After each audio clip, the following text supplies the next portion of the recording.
तो मैं दीपेन सिंह कुशवाहा आपके अपने चैनल जीवन स्टडी में स्वागत है। तो हम लोगों ने कल जो वीडियो देखा था इतिहास का, आज हम इतिहास का दूसरा टॉपिक लेके आए हैं। तो उस टॉपिक को हम लोग देखेंगे आज। तो उस टॉपिक में हम लोगों ने बात की थी कल इतिहास कितने भागों में बांटा गया। प्राक ऐतिहासिक बोला था, आद्य ऐतिहासिक बोला था, ऐतिहासिक बोला था। फिर इसकी खोज कैसे होती है उसके बारे में हमने कनिंघम के बारे में बताया था। फिर मैंने जॉन मार्शल के बारे में बताया, रॉबर्ट ब्रूस फुट के बारे में बताया। इन सब की बात इससे पीछे वाले वीडियो हम लोग कर चुके हैं। जिन्होंने ये पहला वीडियो ना देखा हो तो वो वीडियो जरूर देखें, जिससे ये वीडियो आपको सामने आ जाएगा। और दूसरी बात, सभी लोग वीडियो को लाइक कर दें और शेयर करें, चैनल को शेयर करें और सब्सक्राइब जरूर करना ना भूलें और बेल आइकन को जरूर दबाएं, जिससे समय समय पर नोटिफिकेशन आपको मिल सके। तो दूसरी बात, जितना भी पढ़ाया जाता है उस चीज को अपनी कॉपी में, जो भी वीडियो देखा जाए कोई भी देखे तो उस वीडियो को नोट डाउन जरूर किया करें अपने कॉपी में, जिससे आपको समय समय पर उसके बारे में पढ़ सकें और रिवीजन कर सकें। क्योंकि बार बार हम वीडियो नहीं देख सकते, क्योंकि हमारे पास जो नोट्स होगा उस नोट्स को हम बार बार स्टडी कर सकेंगे। तो हम लोग आगे आते हैं। आज हम लोग बात करेंगे प्राक ऐतिहासिक काल में। तो हम लोगों ने प्राक ऐतिहासिक काल की बात की थी। ऐसा ऐतिहासिक काल मैंने कल बात की थी, बताया था, तो उसी का पॉइंट है। प्राक ऐतिहासिक काल वह काल होता है जिसमें पुरातात्विक साक्ष्य तो मिलते हैं लेकिन उसके लिखित साक्ष्य नहीं मिलते थे, उसे कहते थे प्राक ऐतिहासिक काल। और प्राक ऐतिहासिक काल में मैंने कहा था इसमें अधिक से अधिक पत्थरों का उपयोग किया गया, इसीलिए इसे प्राक ऐतिहासिक काल भी कहा गया था। तो प्राक ऐतिहासिक काल मैंने आपको कल 3 भागों में बताया था। एक को बोला था पाषाण काल का हिस्सा ही मैंने बताया था, नव पाषाण काल। फिर मैंने कहा था मध्य पाषाण काल, पुरा पाषाण काल। तो सबसे पहले कौन सा पाषाण काल आता है? तो पुरा पाषाण काल पहले, इसके बाद मध्य पाषाण काल, फिर नव पाषाण काल आएगा। तो हम लोग आज बात करेंगे पुरा पाषाण काल की। तो पुरा पाषाण काल में किस तरह से लक्षण आते हैं। तो पुरा पाषाण काल की जैसे बात करें तो पुरा पाषाण काल में लोगों की विशेषता क्या थी? पुरा पाषाण काल कब से कब तक माना जाता है? तो पुरा पाषाण काल जो माना जाता है वो अज्ञात काल से लेकर 10,000 ईसा पूर्व तक माना जाता है। 10,000 ईसा पूर्व तक तो पुरा पाषाण काल माना जाता है। पुरा पाषाण काल में जो मानव हुआ करता था वो मानव शिकारी हुआ करता था। शिकारी अगर होगा तो आखेटक भी होगा। अगर आखेटक होगा तो वो मानव स्थिर नहीं रहे, किसी निश्चित स्थान पर रह नहीं सकेगा, इस निश्चित जगह नहीं होगी। आजकल यहीं पर आजकल हो सकता है एक किसी समय एक जगह नदी किनारे रह रहा हो, कभी किसी जगह दूसरी नदी किनारे रह रहा हो, तो उसका स्थान कोई रहने का निश्चित नहीं था, इसीलिए वो अस्थिर थे। तो पुरा पाषाण काल के लोग जो मानव हुआ करता था वो शिकारी था, आखेटक था और अस्थिर था। तो क्या है, पुरा पाषाण काल के जो लोग हुआ करते थे वो शिकारी हुआ करते थे आखेटक के रूप में, यानी शिकार आखेटक के रूप में काम करते थे। और जीवन जो था, जीवन अस्थिर था, यानी कह सकते हैं उनका जो जीवन था वो अस्थिर था, यानी स्थिर नहीं था, कहीं एक फिक्स जगह नहीं रहा करते थे। और मुख्यतः अगर रहा करते थे तो ये गुफाओं में रहा करते थे। आगे हम लोग बात करेंगे किस तरह से गुफाओं में। दूसरी बात, इस काल में पशुओं का यानी पशुपालन का, पशु तो थे लेकिन उन्हें पशुपालन का ज्ञान नहीं था। अगर पशुपालन का ज्ञान नहीं था, अगर कहा जाए इस काल में क्या था, इनको पशुपालन का ज्ञान नहीं था, तो पशुपालन का इस काल में ज्ञान नहीं होगा। दूसरी बात, इस काल में आग का तो ज्ञान था कि हाँ वाकई में ये आग है, लेकिन उसका उपयोग करना नहीं जानते थे। तो याद रखना, क्वेश्चन कई बार आया है, आग की खोज किस काल में हुई? आग की खोज तो पुरा पाषाण काल में हुई, लेकिन आग का उपयोग करना नव पाषाण काल में ये लोग सीखे थे।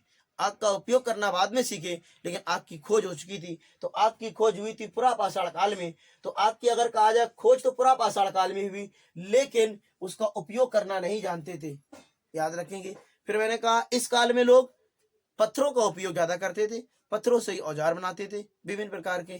तो इस काल में पत्थरों का उपयोग करते थे और ये लोग गुफाओं में ज्यादा रहते थे।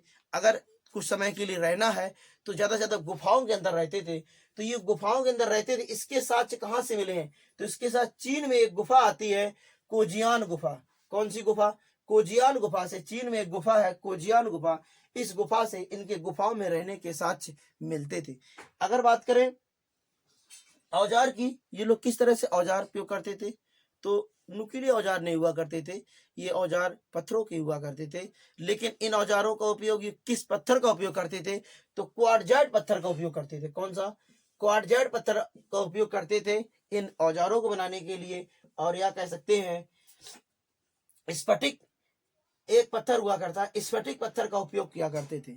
और जो इनके औजार हुआ करते थे, 3 प्रकार के औजार, एक तो ये क्वार्टजाइट के रूप में, एक हैंडेड के रूप में। हैंडेड उपकरण क्या होते हैं? हैंडेड उपकरण और चापर चपेट के उपकरण क्या होते हैं, ये देखेंगे। हैंडेड उपकरण का मतलब है जो हाथ से बनाए जाने वाले उपकरण है। हाथ से बनाए जाने वाले उपकरण का मतलब है जो हाथ से बनाए जाएंगे, जैसे कुल्हाड़ी हो गया, फलसा हो गया, भाला हो गया, ठीक है। और कुंभकार और कुंभकारी का भी हैंड सैक में मिलते हैं। तो याद रखना, तो कुंभकारी भी इसी समय, कुंभकारी जो कुम्हार द्वारा बर्तन बनाए जाते थे, उस समय भी ये स्थितियां थी। तो याद रखना, हैंड सैक क्वेश्चन आता है।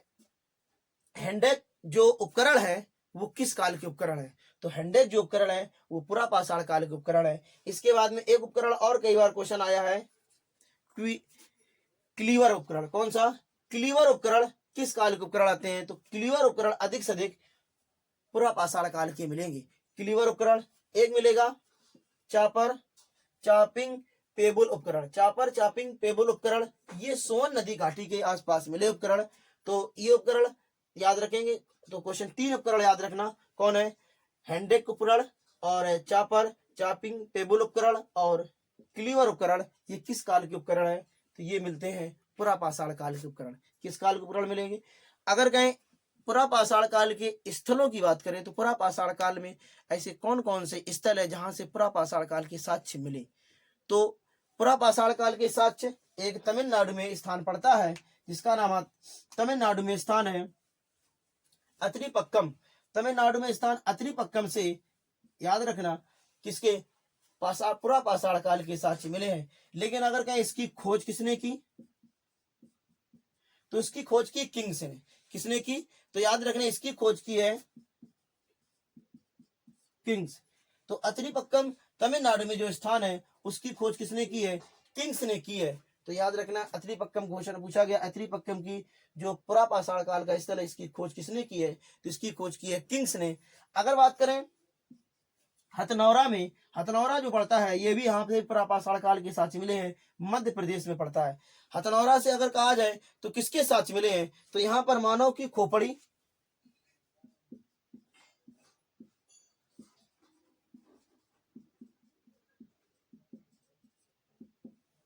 मानव की खोपड़ी के साक्ष्य मिले हैं। तो याद रखना किसके साक्ष्य मिले हैं? मानव की खोपड़ी के साक्ष्य मिले हैं। तो यहां से अगर कहा जाए किसके साक्ष्य, तो मानव की खोपड़ी। और कहा जाए तो सबसे पहले अगर मानव की अस्थि के जो साक्ष्य मिले हैं वो यहीं से मिले हैं। मानव कंकाल के जो साक्ष्य मिलते हैं,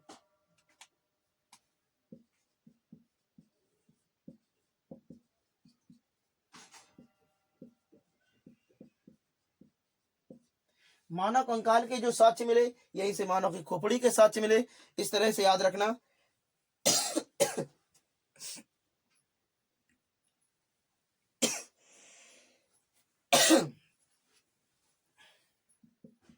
मानव कंकाल के साक्ष्य, मानव कंकाल के साक्ष्य अगर पुरा पाषाण में सबसे पहले जो मिले, वो सबसे पहले प्रथम साक्ष्य कहां से मिले? यहीं से पुरा पाषाण काल के प्रथम साक्ष्य मिले। भीमबेटका की गुफा और मिर्जापुर से, इन दोनों से पुरा पाषाण काल के भी मिलते हैं, मध्य पाषाण काल के भी मिलते हैं और नव पाषाण काल के भी उपकरण, नव पाषाण काल के भी साक्ष्य मिलते हैं। इन दोनों स्थानों से। तो क्वेश्चन क्वेश्चन है, अगर कई बार पूछा गया है, तो कौन से स्थल से नव पाषाण काल, पुरा पाषाण काल और मध्य पाषाण काल तीनों के साक्ष्य मिले हैं? तो वो भीमबेटका की गुफा से मिले हैं। भीमबेटका की गुफा कहा जाए तो नर्मदा नदी किनारे है, नर्मदा नदी पर है। और ये कहां पर पड़ती है? मध्य प्रदेश में। नर्मदा नदी मध्य प्रदेश में। इसी भीमबेटका की गुफा से सबसे पहले जो शैल चित्र मिले हैं, जो सबसे पहले के जो शैल चित्र मिले हैं वो भीमबेटका की गुफा से मिले हैं। सबसे पहले जो शैल चित्र, सबसे पुराने कह सकते हैं, जो चित्र मिलते हैं गुफाओं के अंदर, जो चित्र मिलते हैं गुफाओं के अंदर जो चित्र मिलेंगे वो कहां से मिलेंगे? वो भीमबेटका की गुफा से ही मिलेंगे। गुफाओं के अंदर चित्र,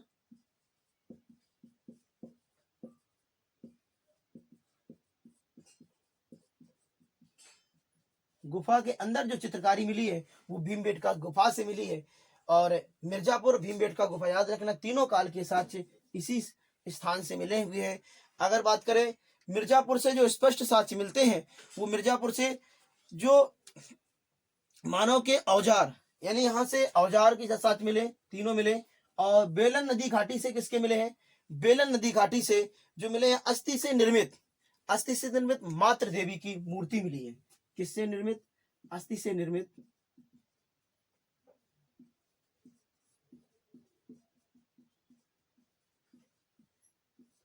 अस्थि से निर्मित मातृ देवी की मूर्ति।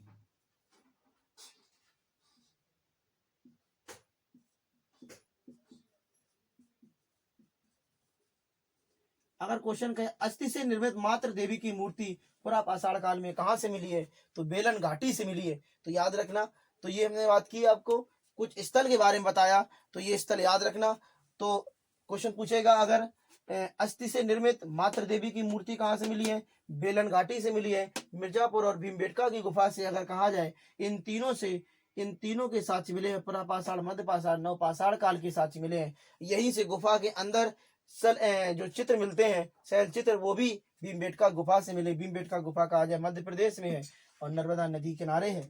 और क्वेश्चन दूसरा, और हथरौना जो है, यहाँ से मानव की खोपड़ी, या कह सकते हैं मानव के सबसे प्रथम साक्ष्य मिले हैं, मध्य प्रदेश में पड़ता है।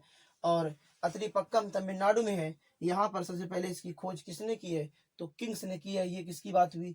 पुरापाषाण काल की बात हुई। ये तो पुरापाषाण की बात हो गई। अगला जो वीडियो आएगा वो एक एक वीडियो डालेंगे। अगला जो वीडियो डालेंगे मध्यपाषाण काल का, फिर नवपाषाण काल का, छोटा छोटा से वीडियो डालते जाएंगे और इस तरह से धीरे धीरे से पूरा सिलेबस कवर होता जाएगा। तो सभी लोगों ने वीडियो को लाइक कर दिया होगा, मुझे विश्वास है, और चैनल को भी सब्सक्राइब कर दिया होगा, और शेयर भी किया होगा, और बेल आइकन को जरूर दबाया होगा। तो अगर आपने बेल आइकन को दबाया होगा तो नोटिफिकेशन वीडियो डालते ही आपको मिल जाएगा। जय हिंद।